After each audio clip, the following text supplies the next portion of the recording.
Good evening, everybody. This is the Oskar Quentin Evening Show. We don't have a guest tonight, which means we are just chilling. We're going to hang out. I'm going to answer some questions from the chat. We do the members-only stream after the evening show on Sunday evenings, so that's 9 p.m., 2 hours from now. We are still doing that. But tonight, I wanted to give everybody else a little bit of a taste of what happens in the members-only stream. So the members-only stream tends to get very goofy. There's lots of dead air where it's just me and whoever's sitting around in the studio apartment that night. That's just kind of kicking it. Tonight, that's Raven. It's Jessie's day off. Hey. So, Raven, what do you think is like? What is the most frustrating thing that people should ask me? What should we start with? What is the most frustrating misconception from the comments about me?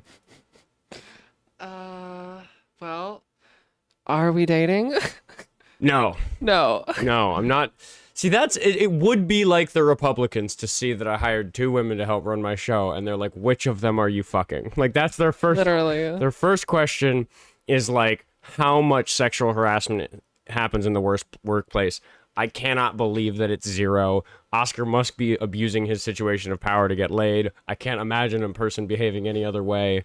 No. No, I am dating somebody. I have a girlfriend who has not appeared on my channel and probably will not. No. But by frustrating, do you mean like frustrating conversation topics or what?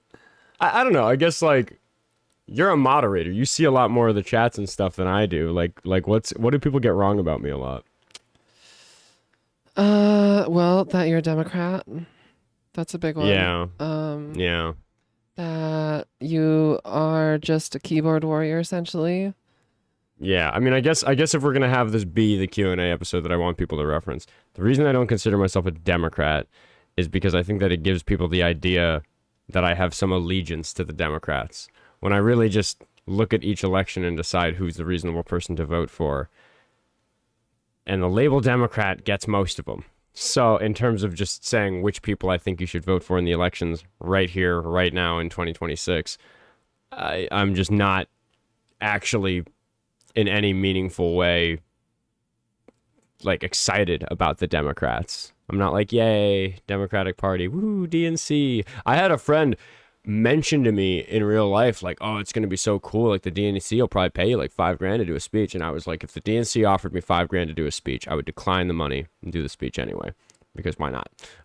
But definitely decline the money. Like I need to make sure I can't be bought.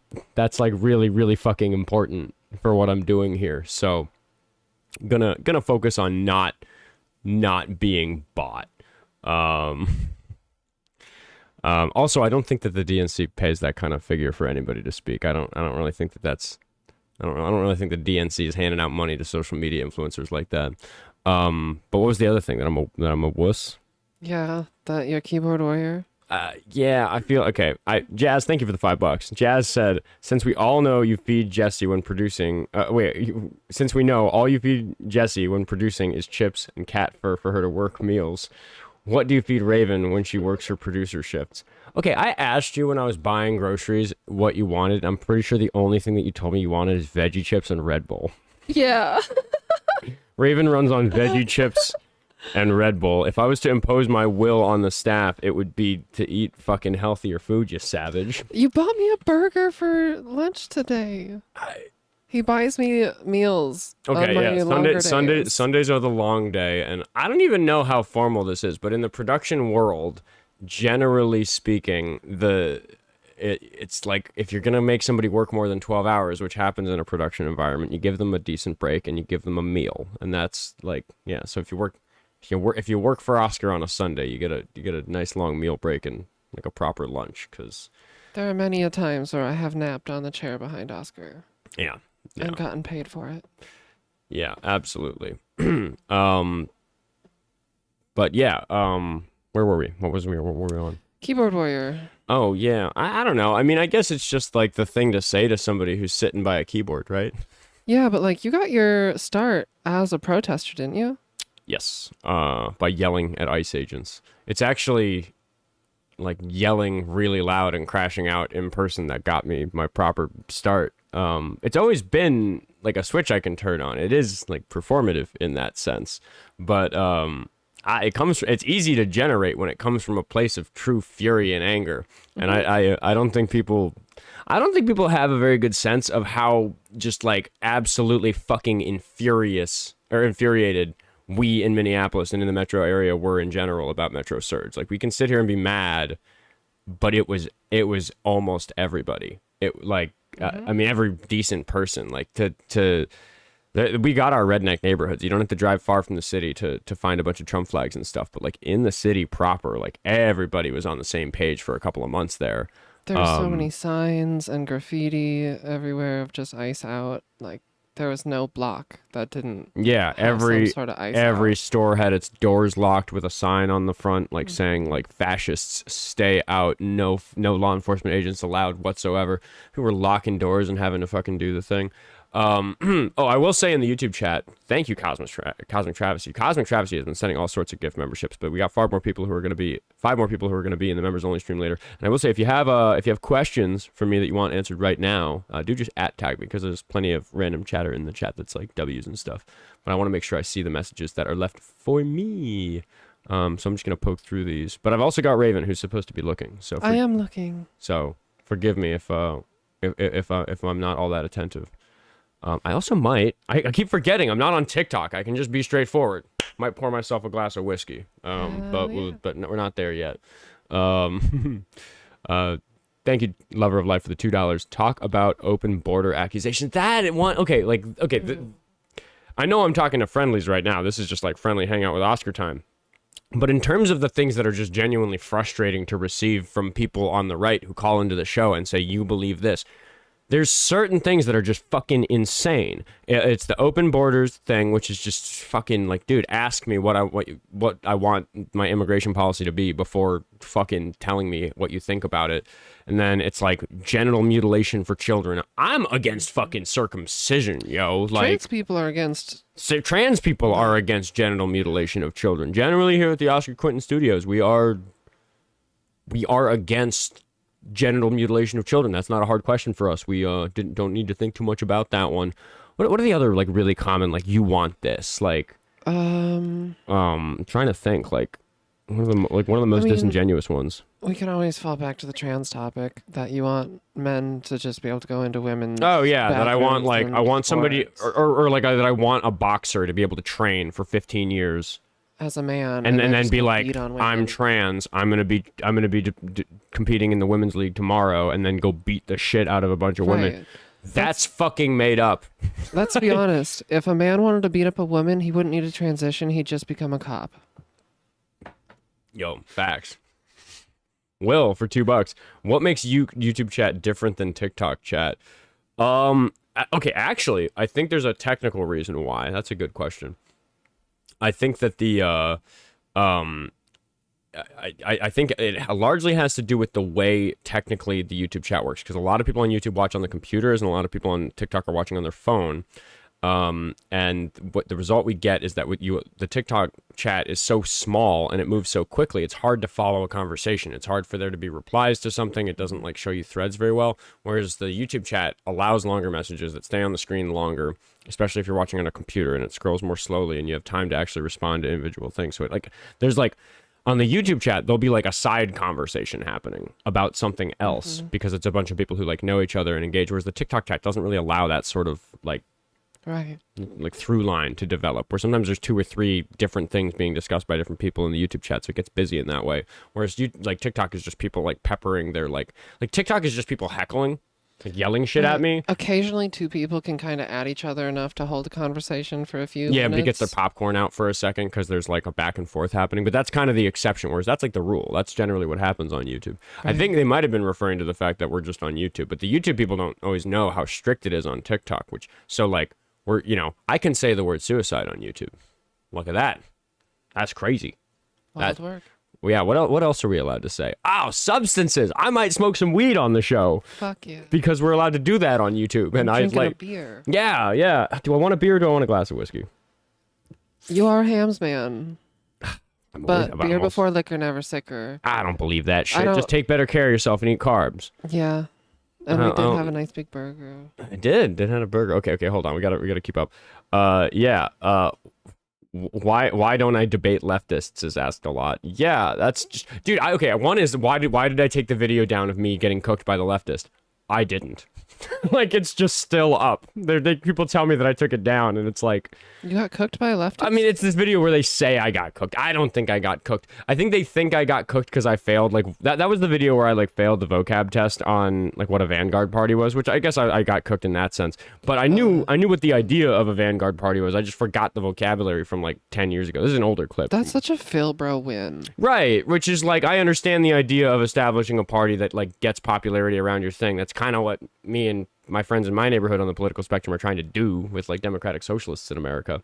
Not that I identify all that staunchly as a democratic socialist for some of the same reasons as I do the establishment Democrats. My fair share of saying, no, don't give me that permanent label. But yeah, like, basically the reason they thought I was cooked is because I just was apathetic. I was giving him the same argument I always do. It's like, great, what do we do? Great, what do we do? Great, but what do we do? Like, what is the fucking plan, buddy? Like what do we do to accomplish any of this? And they said that was me getting cooked, but, like, dude, fucking, I want the leftists after me. I want the more reasonable leftists to call into the show. Mm-hmm. I think that leftists, being a more extreme ideology, do have a bunch of people who are just extreme and weird and crazy, which is true on the far right in the same way, even if the base belief that leftists are working with on the far left is like a more reasonable one. But yeah, I do debate leftists. Every group has their outliers that kind of represent the group poorly. Yeah, I'm gonna pour some cheap whiskey for myself. That's what we're gonna do on this Q&A. We're hanging out. We're having a fireside chat tonight. Oh, and by the way, for everybody, I'm not 12 years old. I'm 31, so I am allowed to have the whiskey. Just to be totally clear. Rogue Storyteller had a good question. He said, or they said, I should say, I don't actually know their pronouns. Do you condemn leftists who aren't left enough? Oh, God, I feel like the leftists condemn me. I know it's a reference to something I got talked about in the show. He's putting condemn in quotes. But to answer directly, I think the leftists condemn me for not being left enough. I condemn the liberals for not being left enough. I think I'm in the right spot. But doesn't everybody, right? Like, doesn't everybody think they're in the right spot? It'd be weird if you didn't. It'd be, that's cognitive dissonance if you didn't think you were correct about where on the spectrum to be. I have crept left as I've gotten older, though. But I don't think that that's me getting older and wiser. I think that's the political landscape changing. It's become less and less reasonable to be liberal, be an establishment liberal. I think the inevitable pendulum of politics has forced me to become essentially a DSA supporter. Yeah. I mean, I think there's an element to me getting older and wiser that's pushed me left. But I also, I'm looking at the midterms, and I know that, I would be swung a little bit farther right, which, to be clear to everybody listening who doesn't know the vocabulary, that doesn't mean I'd be on the right. That just means I'd be an inch to the right of where I am now if we have a big win in November. If we have a big win, if we sweep the House or something like that, and we really make sure that we're really new to the Trump administration, some real work starts happening on addressing some of the stuff that's happened so far in this Trump administration, that would give me a little bit of confidence in how useful the Democrats will be towards my political ideals in the coming years, and that would, in terms of what I want, how I want to engage with those politicians, the way I would speak to them, the way I'm going to interact with them, because I'm fucking interacting with politicians these days. This is the type of shit I have to worry about. I think I'd become a little bit kinder. I think I'd become a little bit more okay, we can cook on this for a couple more years, a couple more elections. Can we get a blue president and then maybe start talking about term limits for senators or something? Can we start fixing some of this stuff that causes all these institutional problems that just never get fucking addressed? Whereas if the midterms are fucking rigged or just somehow swept the other way or some crazy shit like that, that's going to swing me really far left, where I'm going to be this might be hopeless. Maybe the midterms are what decide whether or not Oskar Quentin is a proper leftist. Oh, it definitely will be for me. I don't see any other way to look at it, but I don't know. We'll see how I feel about it when it happens. It's hard to predict what the outcomes are going to be. It's a big election. It's a lot of different elections that I'm interested in looking at. So we'll see. Jazz Baron Crab, considering the AB topic, maybe a thorough statement on your position regarding it, since it's most definitely not in the equivalent of fuck them kids. Yeah, you want to murder babies. No, I don't define them as babies. What is that, a straw man, right? Straw man, yeah. Yeah, well, cause so we're doing the meeting on the Discord. I'm selecting roles, and I have a person. I did your message if you're watching, who's offered to do the website, and I think I'm gonna let them do it or let them take charge of the program at least for now, because I do want there to be like I own oskarquentin.com and oskarquentinmusic.com, and I do want oskarquentin.com to be a place where you can go and just like read my like one page on abortion, my one page on trans people in sports, my one page on what I think we need to do to address the immigration problem in this country. Like just get those things out where I can say to somebody like, here. And maybe that's the sort of webpage that we would need to direct a political candidate to for them to know if they're going to talk to me or not. It would be cool if you put some of your clips on those topics, maybe below. Yeah, that's a good idea. Like have like the one page and then like, hey, if your attention span sucks and you don't like reading, or just see how we've hashed out this topic on live. See how it goes when people bring me the bullshit about this topic. Right. See how I've defended this. But I still just really like the idea of having like a just like that monolithic like write it out thing. But there's a lot of organizational work that needs to happen. Wolf says, being from New York, how have you managed to find decent pizza out there? Yo, I live really near to Slice of New York. And it's pretty fucking close, yo. It's pretty good. It was closed today. It was closed today. We were gonna get Slice in New York. Now my fucking accent's coming out. But no, I do really like Slice in New York. But Minneapolis has really good pizza that I just wouldn't call New York pizza. Leaning Tower of Pisa is really good, or Leaning Tower of Pizza is really good. Pizza Luce is really good. What's the other one? There's that one over. I'm spacing on the other one. Is it on Lindale? Can't remember. Maybe it's not all that good if I can't remember. But Minneapolis has got some damn good pizza. Oh my god. Beer plus whiskey equals Boilermaker. What's your opinion on Hassan and Destiny, both individuals and their feud? Good question. Okay, I think that I'm gonna start with Destiny. I think that the thing that makes like my neighborhood of the debate space really dislike Destiny is like a sort of thing where I'm actually a little bit closer to him than to somebody like Dean or Parker or just like any of the other big names in kind of like the TikTok space. And I think part of that is a symptom of the fact that because we're so censored on TikTok, you don't find out which hosts would be saying like the R word or the F word. Because Destiny does, and a lot of people like have that ableist accusation against him, which like I think is valid in some of the ways that he uses it. But I'm also just like not entirely that much of a pearl clutcher about that particular word, those two particular words, in real life, if I'm to be straightforward. So the TikTok sphere is like has these audience members that grow, to not expect those words to be used. So when somebody like Destiny uses them, it's really fucking jarring if all you watch is TikTok. But in the real world, it's not. Like it's not as like the R word's not as taboo walking down the street anywhere in America as it is on TikTok. So like it like people come after him for that. And when I say that I think I'm closer to him, I think that I try to do the work of getting people to unclutch the pearls when it comes to certain things, because it's weakness at the end of the day. If we're gonna get derailed by like some word, and we have to make decisions about which words we're gonna really boycott the use of. And for that reason, I don't think his use of that word is appropriate. I don't think what he's doing is helping the cause when he speaks that way to them. But I kind of see what he's trying to do, which is that he's speaking their language, which is a little bit like when people get mad at me for not correcting somebody who mispronounced Kamala. But I can say, I heard it, I caught it, I am always listening for it on the show. In this moment, powering on was more important because we were about to get somewhere. I'm not going to derail the conversation by clutching pearls about this particular thing. I say that having just today uploaded a video of me totally clutching pearls about Kamala Harris's name pronunciation. I kicked that real fascist motherfucker who put his camera on. You do a good job of deciding when to pull that out, though. Yeah, because so it is a conversationally like manipulative tactic to just try to get an emotional response to the point where it derails the conversation. Yeah, and stuff like that. Or that person today with the trans topics who tried to just start attacking me in transphobic ways to get out of the fact that he brought some really just shit evidence. Yeah. So if you pin that down in that moment, we lose the value.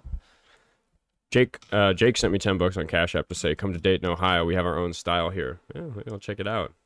Driving is going to be hard. I love road trips, but with trying to be live every day, I've been planning some flights, and I got to sneak them between when I'm live. We're not done though, because we're talking about Destiny, and I think that Destiny is like socially, liberally in the right place. I think his heart's in the right place, but I do think his approach to it is maybe a little bit problematic. And I've heard some stuff about his character that I cannot speak to because I don't have the details, but I've heard questionable character from Destiny. Raven's nodding off camera, by the way. I have heard that he outed somebody for their sexuality without their consent, but I if heard if that it that was was a a closeted Nazi, Yeah, when I heard that one, I thought, no, you know what? I don't think it's okay to out people for being a homosexual unless they're openly hateful of homosexuals. Then they kind of have it coming. outing DL men is kind of the vibe right now. Look, all I'm saying is that if I had a photograph of Lindsey Graham sucking a dick, I might send it to some important people. Like I just, like I might. If I found out who Bubba was. If we knew with certainty who Bubba was, absolutely. And then Hassan, like, I mean, the whole thing with Hassan is that, like, I feel like his followers are less reasonable than him, but that's true of fucking everybody. That's true of me, for fuck's sake. That's true, like take a person, make their position slightly more juvenile, slightly less nuanced. And then that's the impression you'll get. That's the flavor you get by looking at their comment section. I'd be so interested in talking to Hassan because I find that the more like accomplished a leftist is, the more they respect what I'm doing, and I just like don't know how he actually feels about somebody like me. I would be curious to find out. I would be super curious to find out because I'm sure. I don't know, like the sort of like actually liberal, like the sort of like more establishment Democrat debate hosts that are pretty popular. Like I feel like it's pretty clear that he would consider what they're doing problematic. But I just find that like the people around me who are really staunch leftists they know I'm moving people to the left, and like that's just part of it. That's great.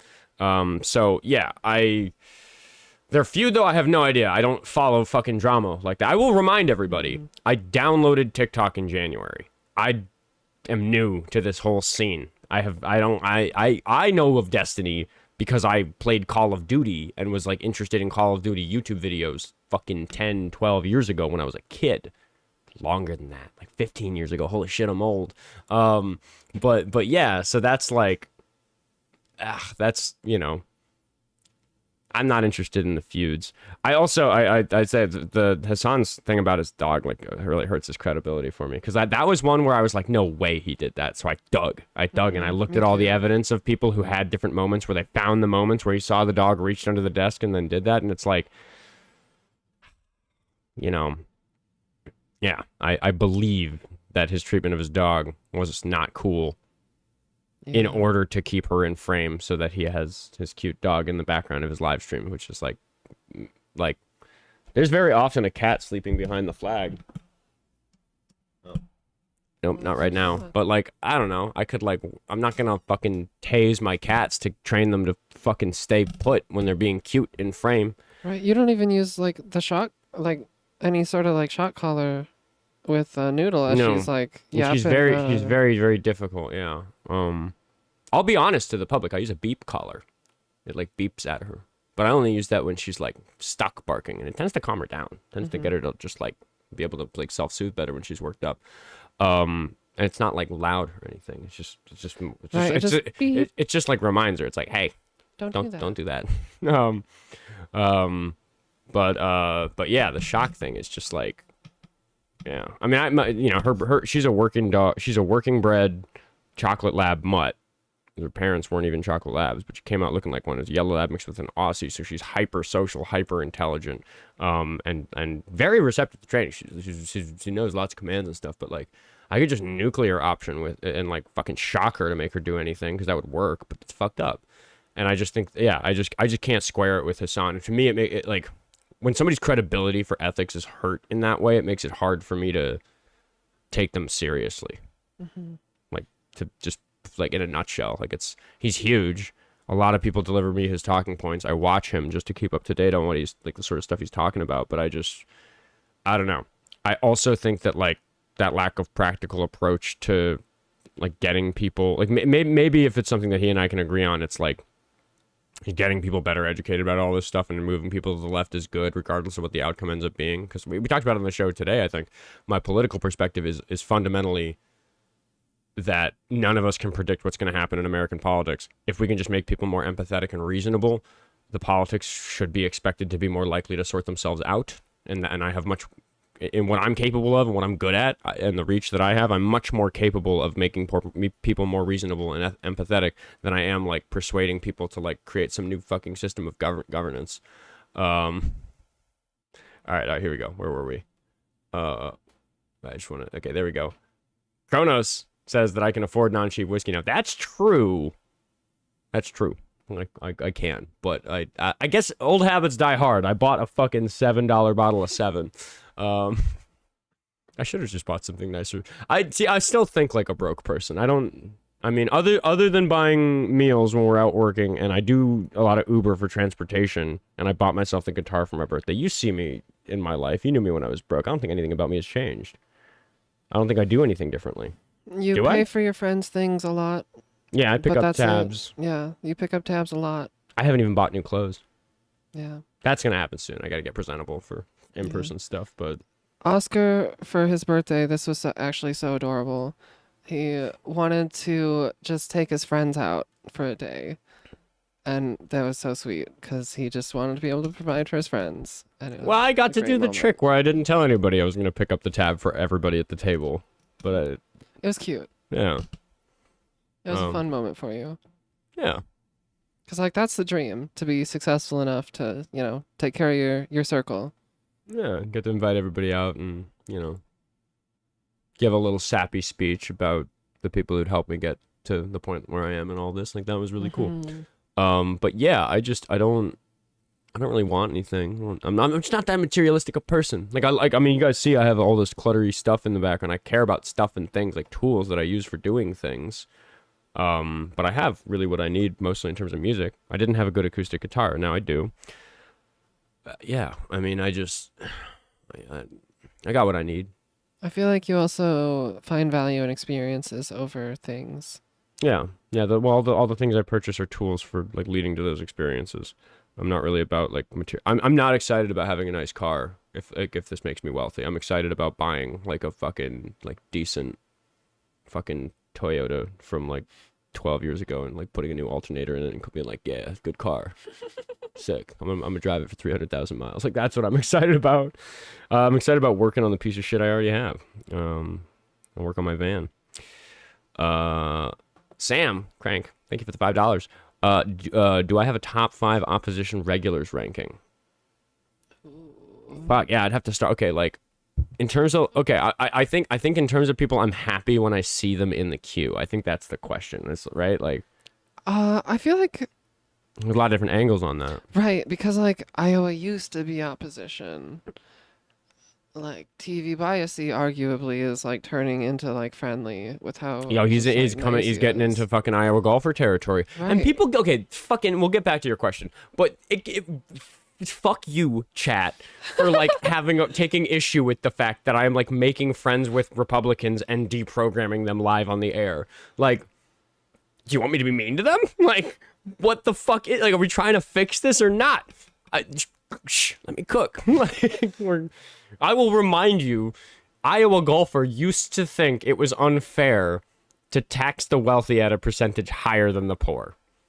He used to not be able to wrap his head around. He was a flat taxer. Yeah. He wanted to flat tax everybody because he couldn't understand that it's more fair for rich people to pay more.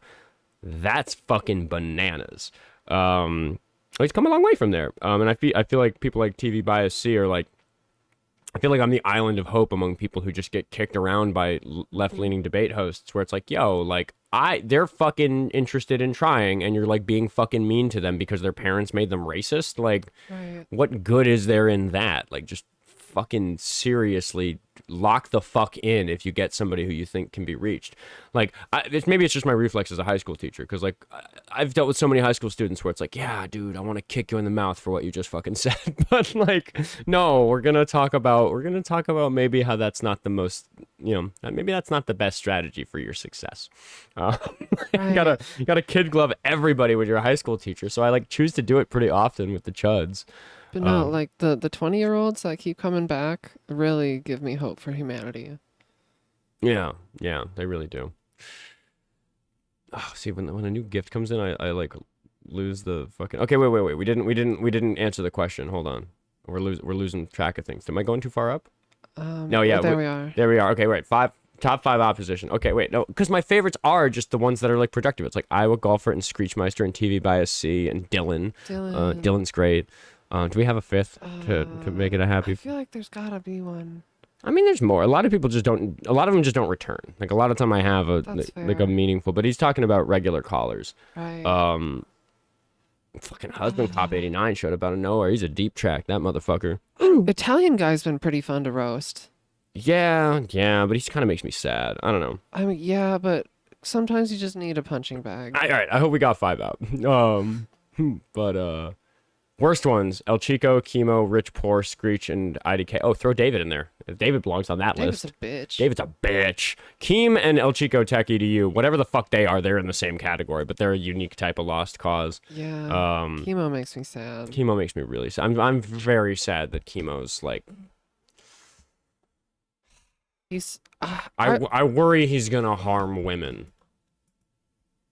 That's my concern talking to him. Just in my. I know, like, we don't talk much about that type of issue. I just think he's the type of person, like, knowing the corner of the internet that's brainwashed him, I'm really worried about the way he thinks about interacting with women. I really worry about the way that he thinks it's appropriate to behave when he's on a date. Yeah. If he thinks what he thinks about everything else, it's just very scary to me. Lucia sent $5 to say, what are your thoughts about The Line? Are you familiar with them? Would you collab with anyone from the channel? I think you would vibe with Forrest Valkai. Would you write that down? We just had somebody reference Lux Ander of The Line. Oh yeah, was that the podcast that got brought up? I think so. Oh yeah. Yeah, that's right. That was already on our list to check out. No opinion, because I don't know them, but they are on the list to check out because they got discussed on the show today. Gay man approves this message. Jazz Baroncrab sent $5 to say Destiny rejects all possibility of Israel committing genocide. Watch Professor Dave's video regarding the accusations Destiny threw at him. Interesting. I haven't kept up on Destiny about that, because I do think he's fucking wrong about that. But yeah. I do think he's really knowledgeable and he's been doing it a long time, but I do feel like a lot of his talking points come from that like debate bro octagon style arena debate school of thought where it's kind of like, I don't know. When I watch Destiny, he's good at what he does and he has a very similar style to me in terms of the directness. Just every now and then I see the cracks in the hull of that ship in terms of like the philosophical rigor. As far as Destiny goes, I just don't see him being productive. As far as change, he is good at dunking, not so good at teaching. Right. And I think that if there's anything special about me that's going to make me successful at this, because I can already say I've had some success at this, it's that I'm good at dunking and teaching, and I'm good at choosing which of those I should be doing in any particular moment. Exactly. And that just that balances the entertainment value of the show with the productivity, but it also just means that like I don't waste a good call dunking when I should be like really trying to reach somebody. And the dunking is kind of important. It's like, the Republicans are winning at dunking. That's why Donald Trump is president. He's better at dunking than Kamala Harris was. Better at dunking than Hillary Clinton was. Yeah, we're living in the meme wars, and they got ammunition. So yeah, the dunking is very fucking important. Rank the following from worst to less worst. Steven Crowder, Ben Shapiro, Matt Walsh. I'm not super familiar with Matt Walsh, and I don't know Steven Crowder all that well. So I don't think I should answer. I don't know Steven Crowder, but Matt Walsh is pretty reprehensible. He's like Ben Shapiro, but like a little bit more of an otter, if you know what that means. Do cat owners even use shot collars? I can see that from. I was just saying I wouldn't do something like that to any of my pets. I do have a dog, and like I said, I have a beep collar for her, but I would not consider using the shot collar for that sort of thing. It's bad. Can you talk about any of your teaching experiences where you've had struggles, if any, on the job? I had to retire a couple of years ago. The job destroyed me, burnt out hard. Well, you may have noticed from watching the show, for whatever fucking reason, whatever it is that wears away on a person when somebody's difficult with them and empties their tank, it makes it hard for them to get up and do it again the next day. That tank is a bottomless fucking well within me. I don't know why. Maybe it makes sense. Maybe it's my history. Maybe that got 9/11 right out of me, or something like that. Who knows? But yeah, I respect how hard the burnout can be, and I've never done the grind of a full curriculum because I was only a substitute high school teacher. So like when I was teaching more full time, I was still like jumping around doing different programs and stuff. So I can respect that the workload burnout can be there just because of the volume of it, because we really aren't fair to teachers with the workload and how much we pay them. Where have I had struggles? I mean, I've always been really good at classroom management. Like I got my salt teaching in terms of public schools, like going to difficult middle schools in Brooklyn and teaching public speaking to like kids like who needed to learn like how to fucking introduce themselves. So yeah, I mean, like struggles, I hate to be the asshole that can't think of a struggle I've had doing that, but like I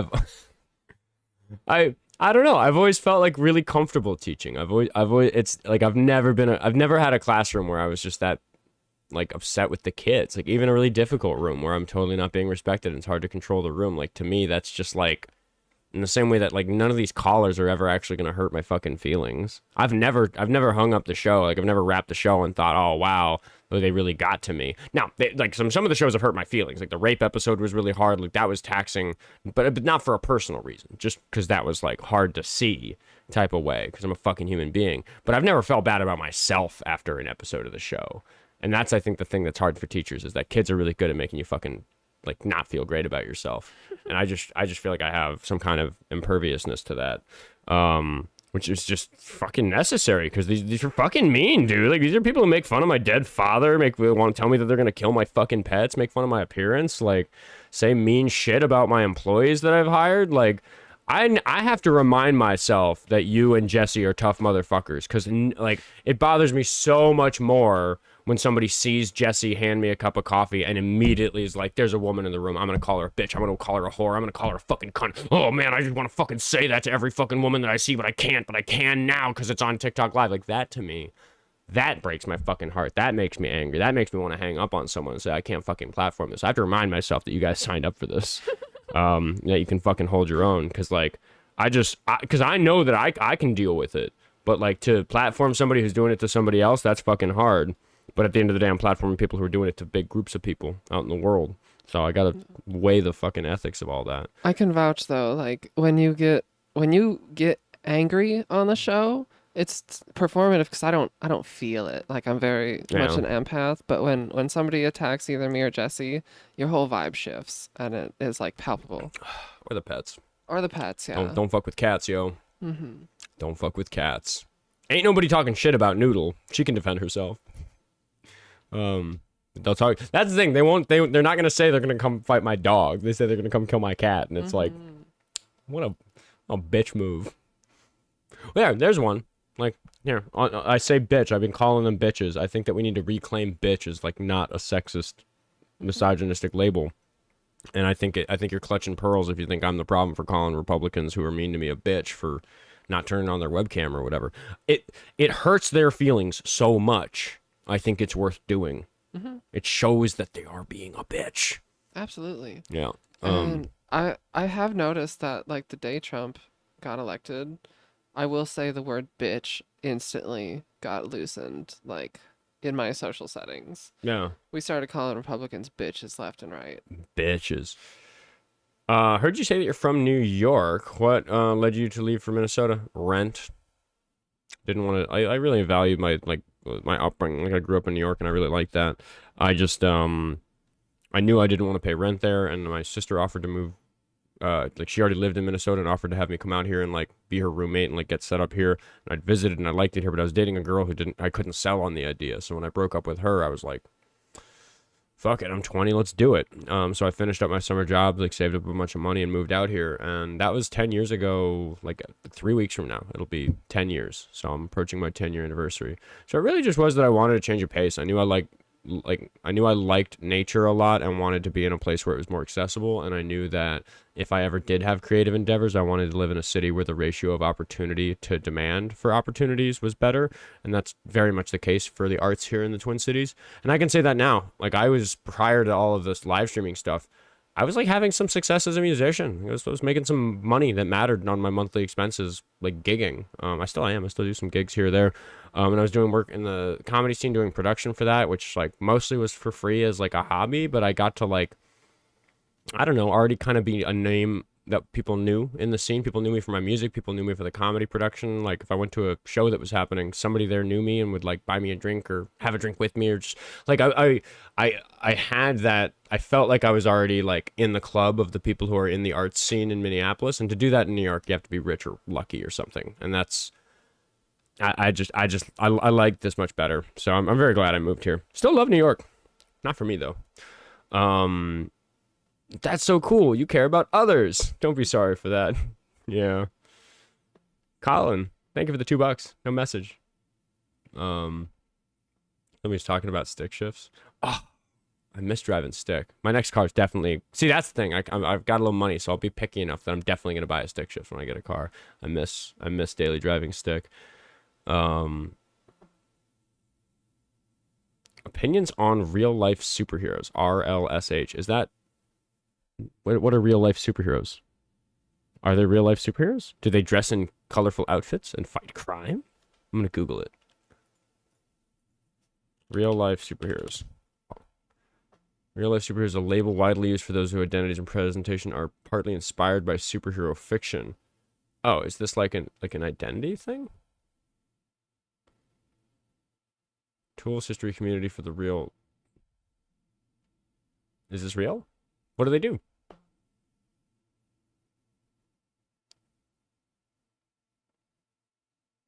Oh, maybe it's like Robbie Road Steamer. People that take on identities. Sure. I guess the label for him I've always used is he's an absurdist protester. But right. Clarify your question, Silver Jean. I don't understand what they are. Will is here. He's saying that he gets very defensive at Jessie and Raven in the TikTok chat when the chuds talk shit. Will definitely does. Rogue Ghost, thank you for the $5. What do you look forward to in the debate sphere with the looming 2028 presidential election, the candidates, or the big topics to come? Straightforwardly, I'm growing very, very fast, and the people who are bigger than me that I've crossed paths with all agree that I am on a rocket ship to the top of this thing. That if I continue to work this hard, if I continue to allocate tasks to other people appropriately and continue to get my live time up and serve the fans appropriately, kind of doing a little bit of that right now. I'm enjoying it though. I want to become, what I dream of is to become the person that, I want to be the gauntlet that a politician has to run for you to trust them. Like I want the evening show, which I'm doing right now, to evolve into a more common thing where it's like, oh, you're afraid of going on the Oskar Quentin show? What a bitch. That's what I think American politics needs. And whether it's me or not, when I look at 2028 and how far that is from now, we've got a little over 2 years before Election Day 2028. I think I have a good shot of becoming relevant enough to American politics in that time that it would be expected that, like, at least people running in the primaries should cross paths with me. I think it's somebody like me who's going to do a better job holding these people to account than mainstream media. So that's why I'm slowly taking on random little political guests. We have like kind of a handful that are lined up or are interested. Some of them just have been hard with scheduling. But it's why the fuck doesn't every politician have to sit and talk to somebody like me for an hour? Unedited. Live. Like, I want to ask a Republican candidate the same question 26 times in a row while they dodge it 26 different times and upload that shit unedited. How did it go? Like this, motherfucker. That's what we need in American politics. So support the show. Link tree in the bio. That's the plan. Seriously, though, I'm so, like, the fact that we have to fucking grovel to get our presidential candidates to debate with each other fucking twice. They should do it once a week. Like, what the fuck are we like? They should be doing it once a week, keeping up with the news, saying, "Oh yeah, we're gonna do this about." Like, the fact that they cower away from like, you know, direct assault to their character and to their policy positions and to their beliefs and to what they think is true about all these conspiracy theories out there. Like, there's so many things where I can say, like, this politician shouldn't be able to show their face in public without being interrogated about this. They haven't answered satisfactorily why they voted this way on this thing, or why they said this, or if they do actually think this is true, or whatever thing it is. You know, we need somebody who can cut through the bullshit in that way. And that's who I'm trying to be fundamentally. I don't want to just fucking debate idiots on TikTok forever. Like, I think I'm better at it than that, which is why I'm excited to debate Dinesh D'Souza next month. I'll only get a few minutes with him probably, but like, I'm flying to fucking Vegas to do it because it's like, all right, he's a punching bag. He's not that difficult an opponent, but like, nah, you know, he's debated some real, you know, some bigger wigs in the scene, and I'm trying to very intentionally do that sort of climbing where people take me seriously for meaningful and conversations that have to do with all this stuff. So, yeah. What do I look forward to most? Yeah, I just want to make sure I answer the question. The candidates are the big topics to come. The big topics, it's hard because it's like the wedge issues grow bigger and bigger by the day. I feel like trans issues is becoming a bigger issue all the time, when the trans individuals that we're arguing about would be better off if it didn't. Because it's just, for the most part, they don't need anything from us. They just need to be left alone. Is that accurate? Yeah. Let me have medical autonomy, and I'll leave you the fuck alone. How's about fuck off? Right. Have we tried that? If you don't want to wear a mask in public, how about you just stay the fuck away from my hormone decisions? Look up the Skyline and the Bash. Is that RL? Oh, yeah. Oh, yeah, they have, like...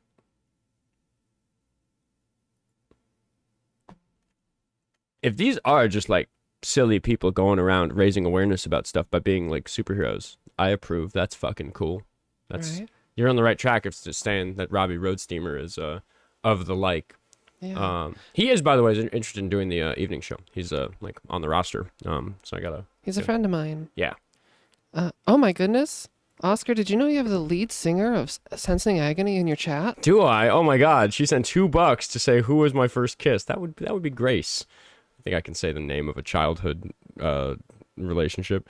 Yeah, we were like dating in like first grade, and then we were like actually dating in like middle school. And that was my first kiss. I keep up with her. She's a musician these days. She's doing well.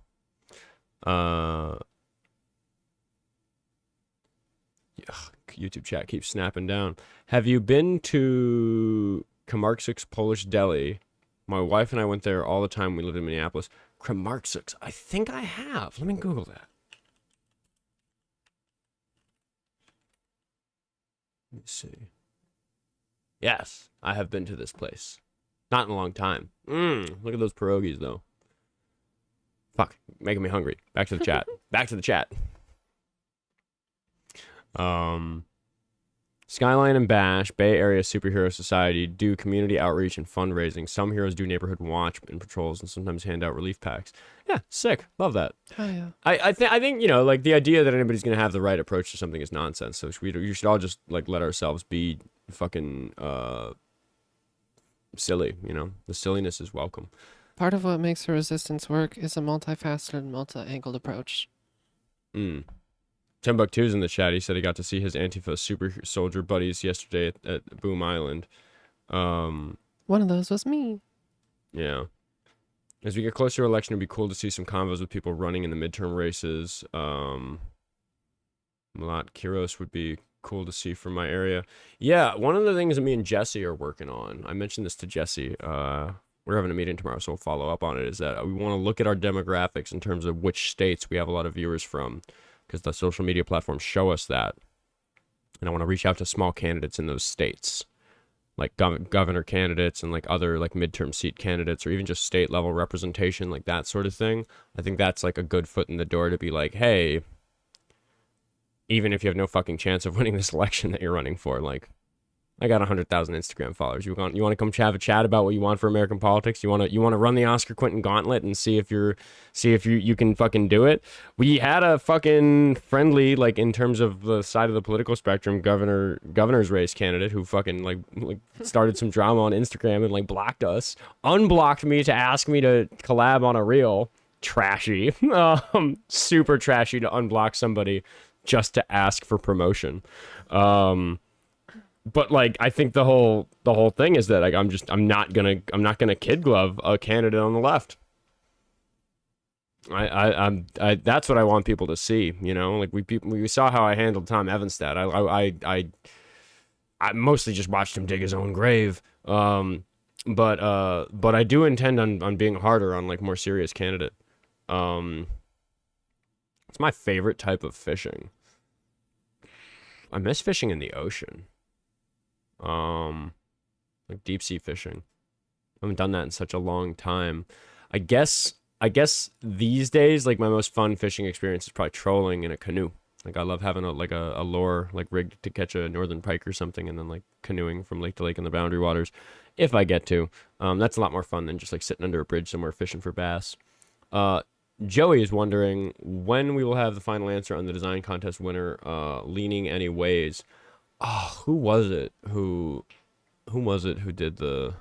I'll let the public see. I'll let the public see the current one that I'm excited about. It's this one. I've got like a couple of notes about what I want the text to say and stuff like that, but I really like this design motif, and I think everybody knows where the colors come from. Are you able to zoom in on the bottom right of it so they can see all the little design notes? Yeah, so like the design here, we've got this like microphone thing with my name. We've got the star from the Minnesota state flag, which is this star. And then the microphone, obviously, and then the angle of this is the same shape that's on the state flag, which I care about. And then we have, oh, see, it keeps moving over. Come on, don't do me like that, Google Chrome. And then the shape here is reminiscent of the Rebel Loon, which is a symbol that became really important to me during Metro Surge. And I just like the font. Yeah. And yeah, it's got like a sleek kind of, it has a simplicity to it. It's not terribly cluttered. You know, I can imagine slipping these stickers into a shirt when we're shipping a shirt or something like that. I don't know about these 3 slogans. I'd want input on that. But I do like this I do like these square graphics for like the microphone box or for social media. I do like the banners. I really like this. I like the colors. I like it all. Curious what the chat thinks of it. But Mustard likes it. Did Tom ever get his cat food? Yeah, this dude was so broke he couldn't afford to feed his fucking cats when he was like on my show yelling the N-word. And I told him that if he gave me his address, I would order cat food to his house. And he blocked me on Instagram for that. So goodbye. I hope Tom Evanstad's cats are okay. See, Jilly says she likes Get Schooled, but like Get Schooled is almost one of those things that like I would just never say that. It just doesn't sound like me. It sounds like something that somebody would say about me. Go on the Oskar Quentin show and get schooled. But like I don't know, I'm too much of like literally a high school teacher to want that to be the approach. I feel like you gotta lean into the cringe though. It's your like. Man, but no. Maybe we should lean away from the cringe in terms of the branding, because I want the branding to be longer lasting than the very cringy environment where I currently work. The slogans don't need to be like your branding, just maybe one of your stickers. Sure. Yeah. And if I had my own input, I would put stand on business first, then change minds, and then get schooled. Just because you first stand on business. Actually, I think that there is just like a rhetorical problem I have with the way that this is set up, which is that if we're just like the person, like you change minds, stand on business, that's what I'm doing, and then get schooled is what I want the other person to do. So it kind of doesn't work. That's like valid. I feel like the 3 should match. That's valid. Yeah. What do we do on the Oskar Quentin show? We change minds, we stand on business. Well, no, we don't get schooled. Like that's why it falls flat for me. It's maybe not even that it says get schooled that's like really the problem for me. It's just you lose the rhythm. The subject switch. Yeah, the subject switches in Yeah. the sentence, and it's not laid out. Spell it so I can learn is definitely that's the most popular shirt idea. That's a deep track clip. Am I more of a social democrat or a democratic socialist? Ugh, Snake, fuck you for asking that. Thank you for the $5 though. Debate and educate. I like that. W. If you ask a philosopher, I'm a social democrat. If you ask a politician, I'm a democratic socialist. If you ask me, fuck you. Just let's be nicer to trans people and pay for some stuff with tax money. Like realistically, in terms of what we can accomplish right now. And let women have medical autonomy. No, we're in the FAQ episode, so I should give a more comprehensive answer to that for the people who are going to listen through this to learn some things about me. The social democrats, as according to the philosophers, are the people who want capitalism to function over there while we do all this important, necessary stuff with socialism. So that's like capitalism for wants, socialism for needs, but like we're okay with capitalism. That's kind of the way a philosopher looks at social democracy. That's roughly what people like Bernie Sanders want, but Bernie Sanders called himself a democratic socialist, which the democratic socialists sometimes even take issue with because they have a more like on brand to what a philosopher means by that approach to wanting to actually dismantle capitalism slowly through something that looks in any given election year like you're being a social democrat, but it's more about this end goal of getting to something more socialistic or communistic. So they disagree about the labels there. Where I sit is frankly somewhere in between because I think that it'd be very, very silly if in 200 years we weren't feeding everybody for free. Like really, humans are fucking up if food isn't free 200 years from now, right? Like, can that be obvious to everybody? Water is basically free, right? Like you can go into, like you can just go, like, yeah, we have water bills or whatever, but like for the most part, a thirsty person can acquire a glass of water for free from somebody. We also need taxes to improve the water system, so we don't need Flint, Michigan style water. Right. And that's pursuant to the current paradigm, but there's a world where like the government has so much productivity that like they're able to do those sorts of projects without like necessarily like charging people for it because maybe they just have the resources necessary to have fucking robots do it or something. Like the idea that we're not trying to get towards something that looks an awful lot like socialism is very silly to me because it's like we're going to keep increasing productivity, keep increasing prosperity, keep letting rich people control it all and tell the poor people to get fucked even though we have enough food for everybody to eat for free. That just seems wrong. That's not a very sensible way to do it. If we were on a desert island together, like with 10 friends, and we were all trying to survive, and I got so good at fishing that I was suddenly catching 100 fish a day. Fuck it, give everybody 10 fish and have everybody eat for free. Like, what? No. I'm going to keep all the fish for myself, let most of them rot. I'm going to give everybody half a fish at the beginning of the day, and if they work really hard, they get the other half. That way, I won't be hungry, and I'll live in a nicer hut than everybody else. Doesn't that sound nice? But you also have to add in they have to build your hut. Right. For you. Right, that's the work they're doing for the fish. That's how I got the nicer hut. Maybe I used some of the fish to trade with some of the ocean vessels, some of the fishermen that passed by. No, don't rescue us. We don't need any help. Take my fish. Give me supplies. Don't mind the slaves. Yeah. Sorry, laborers. Right? Like that just got way too meta. It's fucking evil, man. It's fucking, like winning at capitalism is so evil. You nailed it so on the head. That was good. I got schooled by Oscar is a good t-shirt. We should hand those out to the people whose minds I change. That would be funny. Fucking send one to Iowa Golfer. Do you think he would wear it? I bet he would. He's a friendly. He's very kind to me. Get ostracized. If you get big enough, it'll be an honor to be schooled by Oscar. Yeah. Could you explain a bit of the phalangist nonsense paradoxical ideology name? I get that the troll tactic before the bathtub thing, but how did it start, or what talking points would you expect? The neo-libertarian phalangists are okay. So neo-libertarians are. God, I don't even want to mix up the I'm not gonna be able to give a clean definition of that because it's such a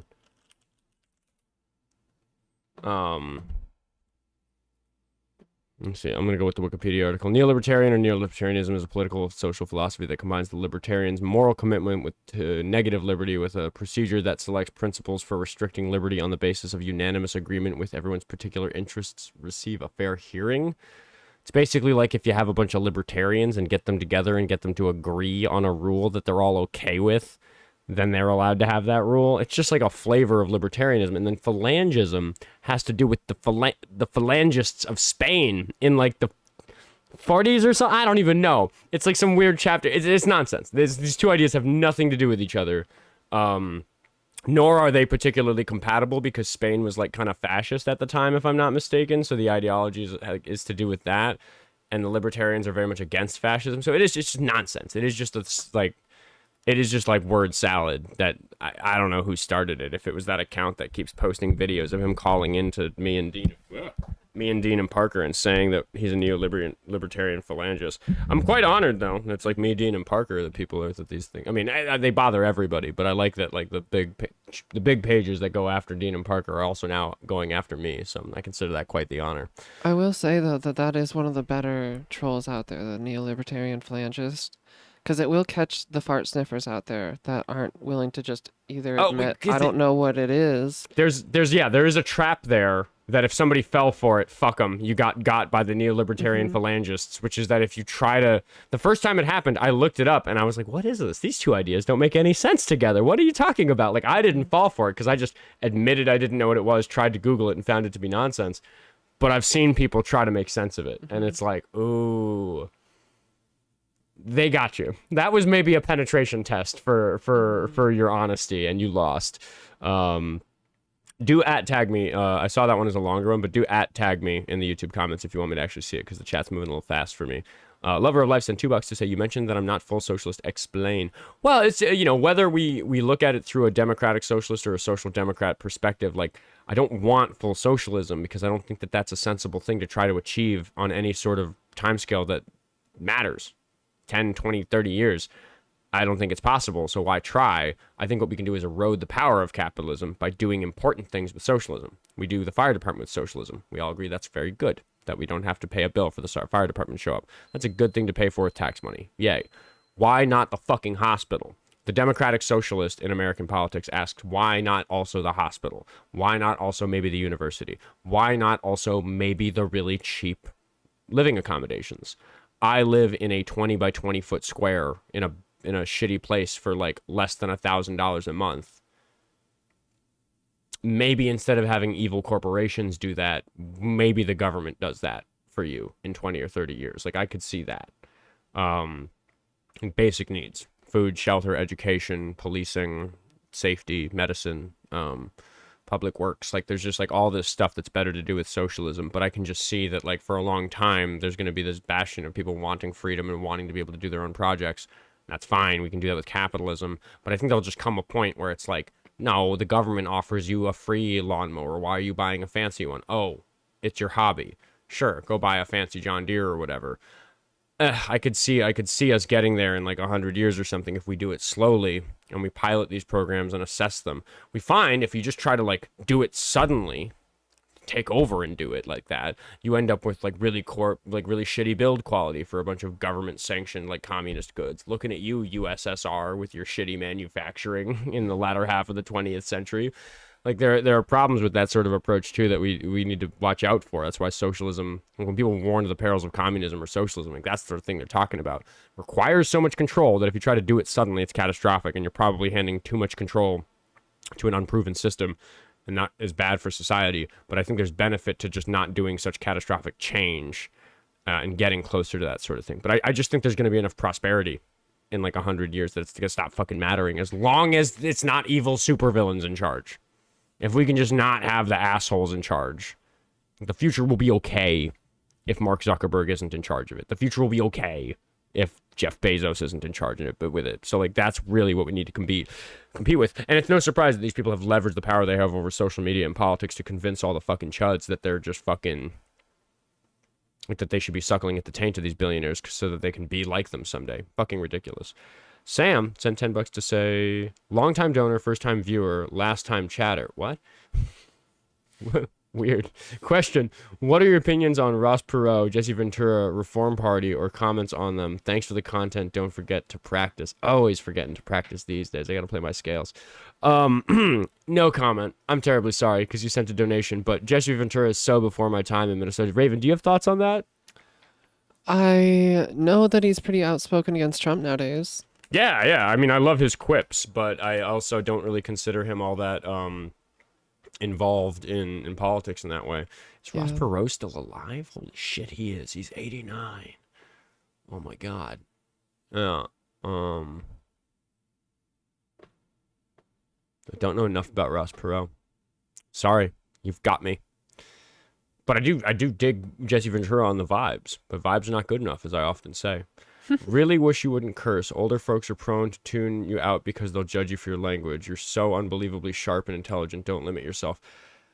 You know, that gets back to the pearl clutching thing. Now, straightforwardly, I do have a filter. I'm very good at filtering myself. I was a high school teacher. So when it comes to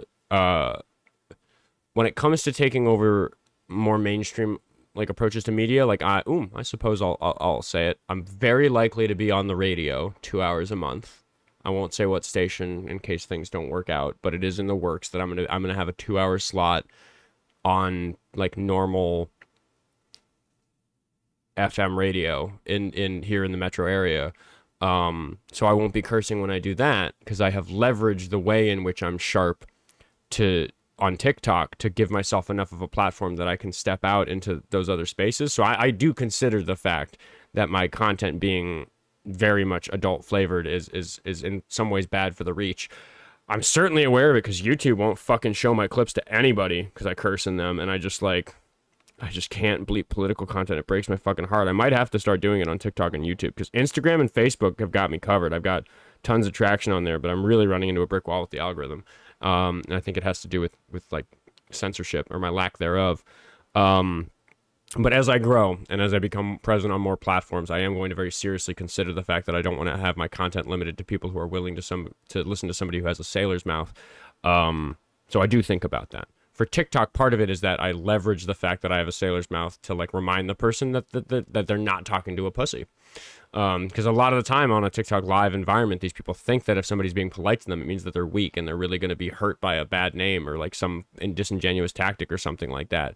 So if I like wrap something up and say, you know, all right, now get back to telling me why you think that all that's bullshit or like something like that, like it kind of reminds them like, hey, just so you know, this is an adult conversation. Like I'm not kid gloving you. I'm not gonna sit here and pearl clutch about the language we use. But I do think about that. That's something that I do seriously consider. Collins Steve $2 super chat says slogan: "School is cool. School is cool." But I wish we paid more for the schools. Aussie disagrees. I respectfully, I love Oscar's swearing. It's so freeing for me. It's not uptight, just my preference. Well, that's just it. It's like, am I going to appeal to the uptight audience or the not uptight audience? And I'm trying to not have an echo chamber. And the right is pretty uniformly not uptight. So I need to kind of speak their language in order to break through to them. I learned so much from your shows and how you debate, but would you ever consider putting together a list of articles and or counter talking points for friendlies to reference? Oh, thank you very much, Light Blinded Fool. Working on that stuff. It's just hard to get organized in the Discord, which is why we have the new council member role on there. So we're going to have a meeting and assign a bunch of people in charge of projects, and that's one of them.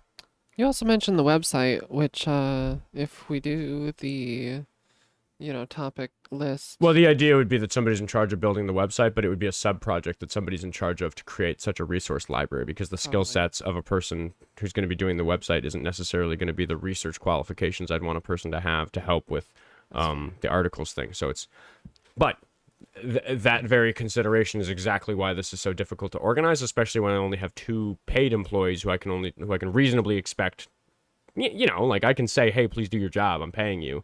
Whereas when it's people volunteering on Discord, it's kind of just like, I'm at a place right now. This is what's going to get talked about in the meeting. But I'm at a place right now where I really feel like I need to just like let go of the fact that I can't like wag my finger at somebody that I'm not paying and just trust that some of these people are going to get some of these things done so that some of them happen. And then we can just assign the ones that don't get done to somebody else and move on.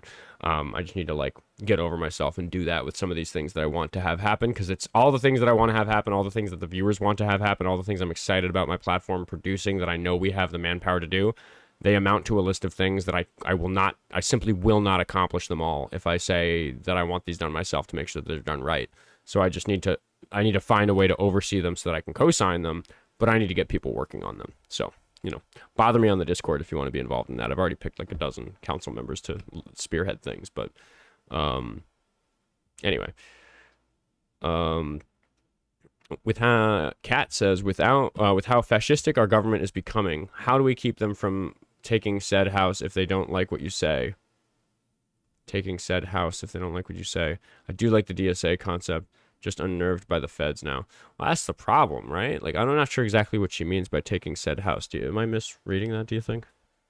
I don't know. Maybe clarify, Kat. Well, I mean, I guess my concern... How do we keep them from taking said house? Do they mean the house, like the House? House of Representatives? Well, that's my thing, is that I think if the Republicans maintain control of Congress, I'm fucking hosed. Probably going to prison in the next couple of years. Same. Or Canada. We'll see how it works out. Me with you. Yeah, we'll see. I don't know, if I marry someone and take them to Canada, it should probably be my girlfriend. Yeah, I'll be your daughter, even though I'm older than you. Yeah, well, I mean, that's the thing I tell the leftists. They say it doesn't matter who we vote for because they're not going to save us from fascism. And I'm like, yeah, but if the Republicans lock you up, you'll be eating those fucking words. So, like, maybe don't not vote. I think maybe vote for the people who aren't as likely to lock you up as soon. Some of the leftists, when I say that, they're like, they're Democrats are going to lock me up too. I'm like, dude, I don't think they are. I really don't. Not reasonable. I really don't think they are. I don't think that's a reasonable thing to say about Democrats at fucking all. No way. I've never once seen a Democrat even suggest that they would consider doing that. Yeah. Joey wants to know if the FM radio show is going to be call-in type or if it's more NPR style. So I just met last week with the host that I'm going to be working with. And we're basically going to do it takeover style, where they have a weekly block and I'm going to pop in for 1 week a month. And we're talking about doing a little bit of that NPR, like conversational style, where we actually do some like storytelling about what I do. But we do want to take calls. It's annoying if somebody screams the N-word on my show. I have to disconnect them in a hurry. It's a problem for me being on the radio 2 hours a month if people are screaming the N-word on the radio, calling in and talking to me. So we're having a logistics meeting about how to cope with that. I think the solution might be to ping some of those regular callers who are more good faith and bring them and have like kind of a more polished discussion. So Iowa Golfer is a pretty easy punch. I might put Iowa Golfer on the radio. Is there any way to do like a delay and have somebody with like a censorship button? That's the question for the logistics meeting. But even if that works, we also don't want to have a pool of callers who like, we also don't want it to be not functional because of that. We don't want it to be, we don't want it to just be like 2 hours of BS. Well, like sometimes I go to run the show and it's all trolls for 4 hours and it's like, whatever, burn that episode. Who cares? Do it again tomorrow. And that's just because like a troll Discord like got sent my stream first thing or whatever. If that happens like on a radio show that I do once a month, that'd be like a bigger bummer. So we need to have some sort of contingency to make sure that there's some amount of meaningful conversation. So I'm gonna probably try to have a pool of like half a dozen like regular callers who I can trust and say, hey, if your phone rings during this hour, know that you're picking up and you're gonna be live on the radio. But we're working on that. I am fucking busy, everybody. I know I don't like it'd be silly for me to announce all the things I'm cooking on. Because not all of them are going to happen, and not all of them are going to happen quickly. And you guys know, even the things I do get comfortable announcing end up being delayed because it's just there's so many moving pieces with all the different people I'm working on to make all these different things happen. But yeah, that one I'm pretty fucking confident on that they are going to put me on the radio. Which like moving on up. Yeah, for all the shit I get for just like some people say in the comments, they're like, yeah, dude, it's not hard to fucking clown on people with 70 IQ. And it's like, yeah, there's a degree to which I am just fucking kicking toddlers in the face for my day job. Like, it's just not hard talking to like, I don't find taking calls on TikTok challenging. It's rarely challenging. Sometimes the call, like one, 2 or 3 times a week, we get a properly intellectually challenging call where I like feel like, oh, that's a hard question. That really challenges my beliefs. Let me see if I can like see how I really feel about that. Let me see if that's really compatible with my beliefs, or let me see if my beliefs need to change about that. And I want more for that. I want to tackle harder guests. And I want to show the world that Fox News is fucking afraid of people like me. I want it to become an embarrassment. I want people like me and Dean Withers to become so popular that like people are like, yo, Fox News, you're a joke that you're not letting these guys come talk. Because if you shouldn't be afraid of people who yap. Shouldn't be afraid of a couple of guys who can just fucking like ask questions.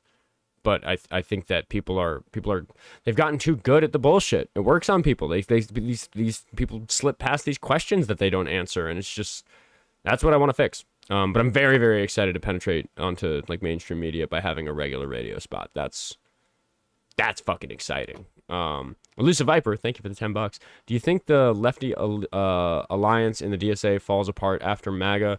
Elimination of capital seems like an all or nothing position from modern socialists, but as a social dem, it's a non-starter for me. That's the gap that needs to be bridged. We need to figure out that we're on the same team for now, which we can't even agree on. And then we also probably need to agree that we all need to be on the same team probably for a time after that. But I think there's so much about people who are in my area of the political spectrum that's a non-starter for people who are on the far left, and then vice versa. And I agree with you that that's a fucking concern. I don't think it'll fall apart after MAGA. I do think that if anything, with a little bit less polarization, I think that the left will have an easier time pulling, like if MAGA ends and Democrats take control of the branches, or at least get a president in office or something like that, I think the leftists will have an easier time pulling like more establishment Democrats that aren't distracted by Trump anymore further to the left. I think in large part they're kind of having a hard time dealing with both. Like if you're concerned, if you're sad that Kamala lost the election and you were really gung-ho about her and you really think that liberal ideology is going to save us all and you just vote blue no matter who, and then somebody's telling you, no, they're all fucking evil, you're a fucking Nazi for voting for them. Okay, well that's just not gonna, it's not very inviting. You know, you're not making them want to be like you by being that mean to them. When I do think it's pretty reasonable for most people to grow up in this country and not realize that the Democrats are also pretty bad. Like I think that that's largely by design and forgivable for the average person. I feel like the light's getting a little harsh. Do you want to point one of those up? Oh yeah, it's getting darker outside. Let's do that. Is that better? Much better. Getting shiny. By the way, are we able to do any leaning? Oh, and we can do it on camera on YouTube. Right, yeah. Do you want me to get some leaning prepared? Oh, this one's jammed. Just give me one of yours. Hey. Yay. Yay, leaning. Yay, lean. I don't have to lean off screen because we're not on TikTok. We will be in about 45 minutes for the members only stream. Nice catch. Thank you. Yeah, well, to get there, there we go, getting back to the pearl clutching, right? Like, there are people who are gonna like not take me seriously because I might drink a glass of whiskey with my viewers and smoke Raven's pen and cough my way through my speech about it. That's how you know it was a proper lean. Yeah. It really was. But no, I'm a guy. I'm a person. I'm a 31-year-old musician. Like, I'm just not gonna pretend that I'm not cool. I'm just not okay with that. And here we are, just kind of hanging out with the people who appreciate the platform. And like, yeah, a lot of the other hosts lean off screen or get high on the show or whatever. I don't want to be high if I'm debating politics with anybody. It's not fun. I want to be as good at it as I can be, and I'm, in a lot of ways, there's things about my mind that are not awesome for it, like the ADHD doesn't help, and I think that the things that make it hard to debate when you have ADHD are made worse by getting high, so I just, don't, but, it's better for you than alcohol. I wonder how I would be if I ever showed up not leaned. You're always a little high, aren't you? Yeah, my legs don't work if I'm not. Yeah, you've got medical reasons. I suppose I do too. Like, I've talked with lots of my therapists about the way that I use marijuana, like, to self-medicate for ADHD. And they've always told me that they think I have a pretty good grasp on it, which is that I take lots of breaks from it, where I, like, don't use it for an extended period of time to reset my relationship with it. I also don't need it every day, you know? Sometimes I won't smoke any weed in a day because I'm busy. And I'll just forget to. And then I'll wake up the next morning and I'll be like, why did I sleep kind of poorly? And it's like, oh, I forgot to smoke weed before I went to sleep because it's good for sleep regulation for people with ADHD. But like, maybe I'll have more dreams. But for the most part, I'm just not like all that dependent on it. I think the real test of a pothead is like, if you go somewhere and forget your weed, does it fuck up your evening? Right. Because it really doesn't for me. Like, there's been times where I've been somewhere and I've like reached into my pocket for my weed vape and I've been like, oh, I forgot it at home. Anyway, back to enjoying the evening. Like, Right. guess that's not going to be part of my evening. If your reaction is anything other than that, you probably have a problem. That's where I draw the line anyway. I'll be a little bummed, but it won't ruin my day. I mean, there are times where like, I went on a date with my girlfriend and I planned the date. So the first step was to get really high because the second step was to go to all you can eat sushi. So that's a situation where like, if I'd forgotten my weed at home and she didn't have any, we would have gone and got some because we needed to make the plans work. But yeah, where were we? We were up here somewhere. Yeah. Officially right here. Should I start charging for access to Snake News Network, SNN? LOL. Thank you for the $5, Snake. No, don't charge. If you're an Oscar fan, you're welcome in Canada. Joey says radio stations tend to have a delay with a kill switch in case something like that slurs happens. Yeah, I figure they have something, but I just need to ask them straightforwardly, like, what if Iowa randomly dropped an N-bomb on the air? Like, what will happen? Does the show get turned off? Do we like? Is there then dead air? Like, do we like? What is it like to have a censorship issue on the air like that? So I need to learn about that. But the person who's putting me on the air is just like straightforwardly a big fan of the show. Which is like why that's happening for me, and that's really cool. I meant with housing and food being supplied, the government idea. If they don't like what you say, I could see them taking it from you. Sorry, YouTube limits typing. Oh yeah. So kind of like in regards to socialism, if you get like UBI and housing provided for you, what happens when they decide to take it away? Oh yeah.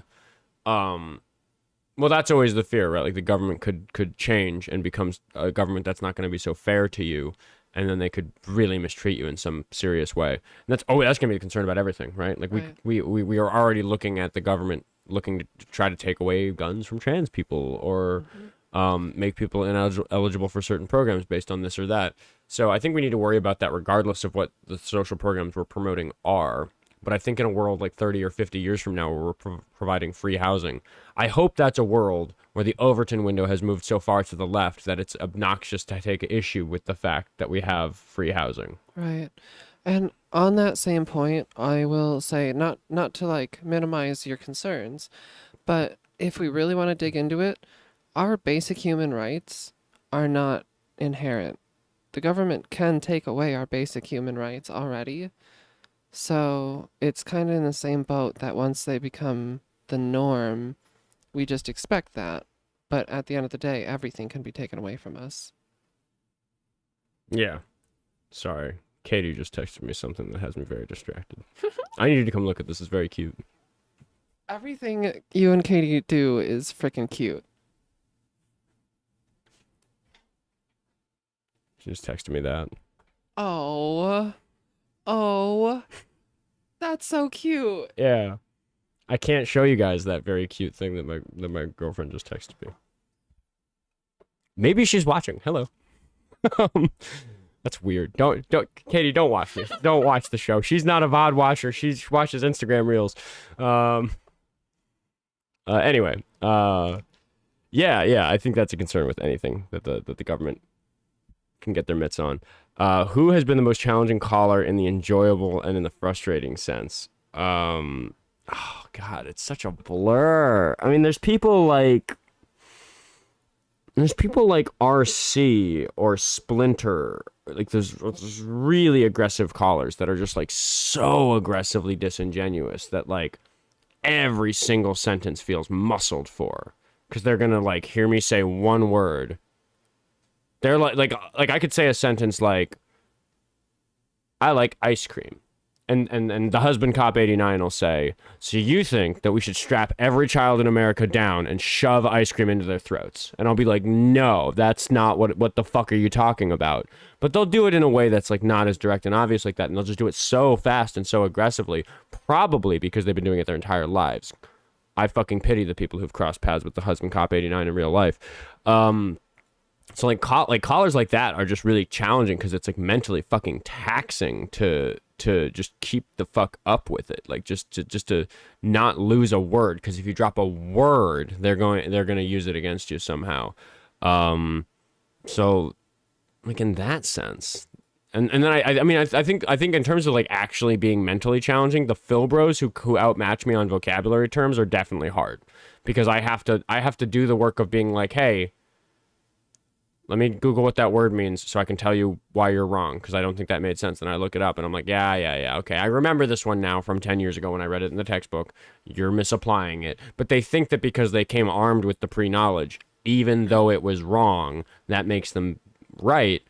And it doesn't. But the frustrating thing is that to people in the audience, it maybe does look... No. Well, not at all. Like, you don't think so? I'm pretty good at being objective on those things. And it just absolutely makes them look like an asshat. Because any reasonable person doesn't know those terms either. But to the Phil bros in the audience. Fuck them. Well, no, we are trying to reach them. Then they can call in and think that they can dunk on you too and end up getting their ass roasted too. Yeah. Most challenging in an enjoyable sense. I honestly think the Phil bros, their ego is their biggest downfall. Oh, yeah. Because they just don't know what to do with it when I engage in such pure good faith, where it's like, whoa, slow down, buddy. Mm-hmm. Let's look at that. You just used 8 big words in one sentence. And they all think they're the one. They're all gonna get me. I think England is a bigger factor in scaring people over here in North America.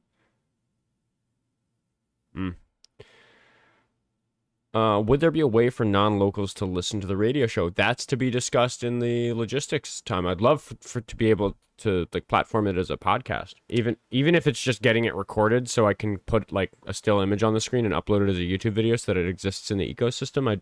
But I need to talk to the station about that. So, you know, with the enshittification of capitalism, I don't know if this is still a resource, but you used to be able to like Google radio stations and get like a live stream of it. Yeah, but that would just be through their website. True. So I'm sure. Oh, we don't need to tell everybody what it is. Ooh, I'm gonna use the other Chrome profile so it doesn't spoil it for people who see it in the search history. I'll just check. Smart. I'll just check if they're live on their website. Looks like it. Yes. People will be able to listen to it on the internet, which I think is the case with any like reasonably like mainstream radio. It is normal mainstream radio.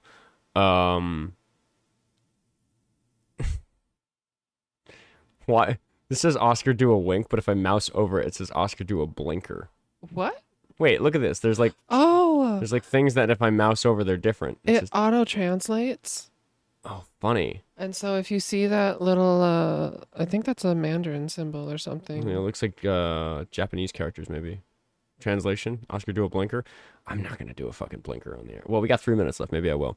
Would there any... yes, you can listen to it online. I'll announce that before it happens, of course. I think you need a bigger hit than that. Thought you were from New York. Ooh. Socialist liberalism is a cool theory. McManus? Socialist liberalism? I suppose... I mean, what is that? That's some other flavor?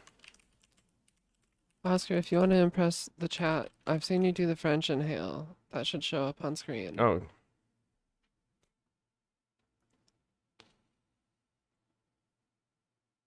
No, I need to get denser than that. Let me get this thing hotter.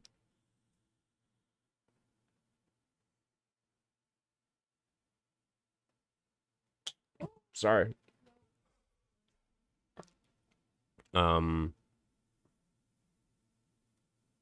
Individual rights with the socialist economic and social equality. Well, yeah, I guess there's like a touch of that, like, because I do think that the liberalists and the libertarians are onto something where it's like personal freedom's important. Like, I like that we're allowed to go do whatever we want out there in the world.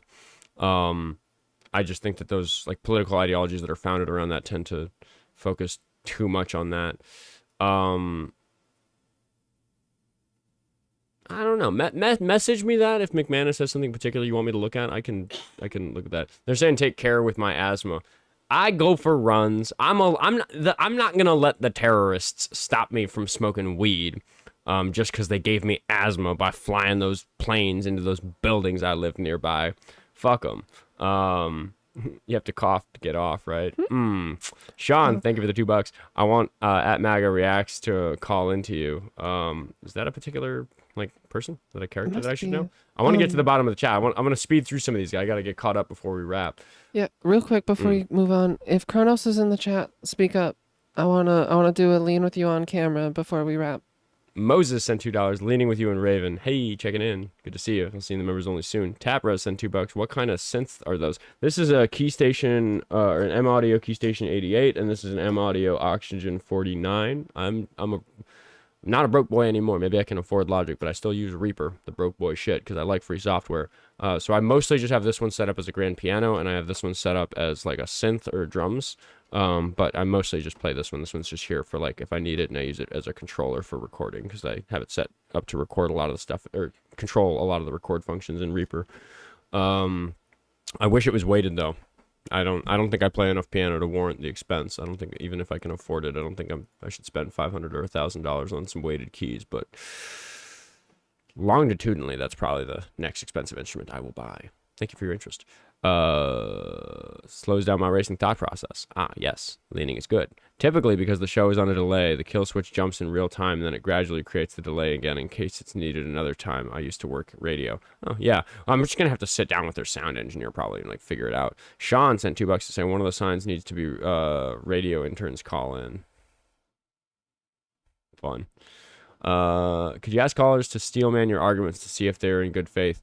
I do. I don't use the phrase steelman. Like oftentimes I avoid using the technical terms for these things because people don't know them, and it's not really all that helppful to do so because people don't know them. But I'll say, if you understand my position, please tell me what it is. I'll say something like that. Or, oh, if you know what I just asked you, please tell me the question you're answering before you answer it. That sort of thing. So I sneak it in there. But I avoid using the terminology. At Raven, thank you for your responses. Hopefully we'll have free housing and food for everyone, and maybe put in a safety net to stop the government from taking it from Cat. Yes, that's my solution as well. Yeah, that's the idea. Well, because we could make it like, if we make sure that we establish that access to these things is a right in the way that like access to the fire department is a right, then we can, that can help protect us. But again, we're always going to have to. We need an enforcement mechanism against lawmakers that try to enact fascism or do horrible, unhuman. Paradox of tolerance, right? Like we can be tolerant Right. to changing society, changing norms, changing values, changing laws, unless they're the ones to do with basic rights. Mm-hmm. Then we can be intolerant of those sorts of changes. One thing I've never been able to look into is that non-citizen voter registration numbers. Non-citizens can vote in local elections. Do you think those were included in those dumb numbers? The ones released by Trump when I did that Thursday stream on his whole election integrity thing? Maybe. I didn't even look all that closely because it just didn't end up being as big a story as I thought it was going to be. I've heard him reference local elections before, but the whole issue that the Republicans are trying to face it as is federal elections. But I wouldn't put it past Republicans to use those local election numbers. To say that these are registered voters in the federal elections to complain. Yeah, that's what he's asking. I don't know if that was done. But that's the type of shit that they'll do. I'm convinced that a lot of the dead people on the voter rolls, just judging by the numbers, were just the number of people you expect to die in the amount of time that it takes for a person to be removed from the voter rolls when they die. Because I hope we all know it's not instantaneous. Raven could shoot me in the face right now. I wouldn't vanish from the voter rolls in Minnesota until some paperwork had been processed a few weeks from now, probably. So there's always going to be dead people on the voter rolls. I mean, in a pretty large number in a state that has a large population. who's to say it even updates automatically? It might even be like every 5 years. Right, or quarterly even. Because if it's once a year or something like that, that's still like going to be A lot of deaths. like tens of thousands or hundreds of thousands of people in a state that has millions and millions of people. So, anyway, yeah. Everybody please use at Oskar Quentin. Oh yeah, they're reminding to at me because I can't keep up with the chat. It's going too fast. Random topic, but folks calling and hate on trans people. Non-binary folks have never been brought up in conversation. Not on your stream, nor Dean's or Parker's never heard it. People who hate trans people are not aware that non-binary people exist. They don't understand any of the nuances to do with these labels. Took the words right out of my mouth. Yeah, they're too stupid to understand what gender is. Yeah, they can't even comprehend that the idea of a gender where it's like, well, my gender, like I give this definition of gender about how there's the two genders that have to do with what society has expected from people who have the requisite plumbing to be labeled one way or the other at birth. But the conversation ends there because we have sports teams associated with those genders. We have bathrooms associated with those genders. But there's nothing about that definition that suggests that you aren't just something completely different that doesn't I relate to men in a way that I don't relate to women. Like there's something to be said about beers with the boys where it's like the same as like girls' time where it's like I've experienced both ends and they're very different. Right. Like I'm not so much of a pearl clutcher that I'm going to deny the existence of like social differences. Yeah, and like that for me is like the value of trans acceptance is because like I want the trans girl at high school to be able to go to the slumber party. Like that's for me important for her to like have the childhood that she wants. Like goofing off, smashing shit with my buddies in the backyard with my buddy Liam when I was like a teenager. Like that.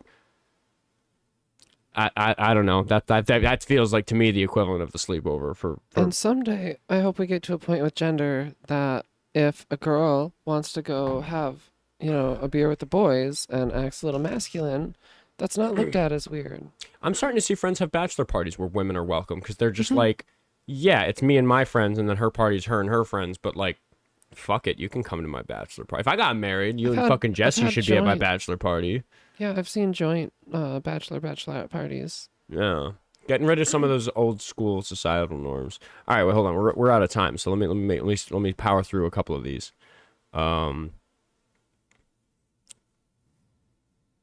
That has never come up. They're right, and I'm glad that you co-signed my answer so aggressively because that is very to me as somebody who's been engaged with that subject matter for a long time. That's just very obvious.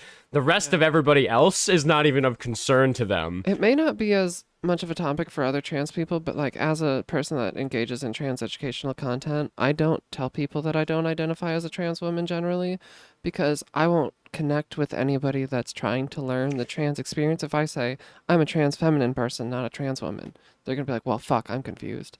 Well, I mean, that's the very same reason I identify as a cis white man, like cis white straight man, because I've definitely. Should I tell that joke? Maybe I. I feel like that's a members only joke. I'll tell that joke on the members only stream. No, I can't because that's broadcast on TikTok and I'll get censored. I can't say that joke. Shit. But no, I don't think I'm gonna say that on here. But no, can you go live a little early on YouTube? Maybe. But no, I don't identify as anything other than a straight guy, like for the same reason where it's like I'm not different enough from a straight man for it to be important for the chuds, for me to be like as a kind of a little bit sometimes bi dude. Like no, I don't. Let's not cloud the discussion with that. I am only romantically interested in women. I have never bothered coming out to anybody. People learn about me that I've had some gay experiences and that they're not even off the table for my future. I don't fucking care. It's not important to me. An evolving term right now is hetero-flexible. Yeah, and that one just makes me want to, like, oh, I can say this because I'm on YouTube instead of TikTok. That just makes me want to blow my brains out. So, like, I don't want to say that about myself. It sounds so fucking cringe and dumb.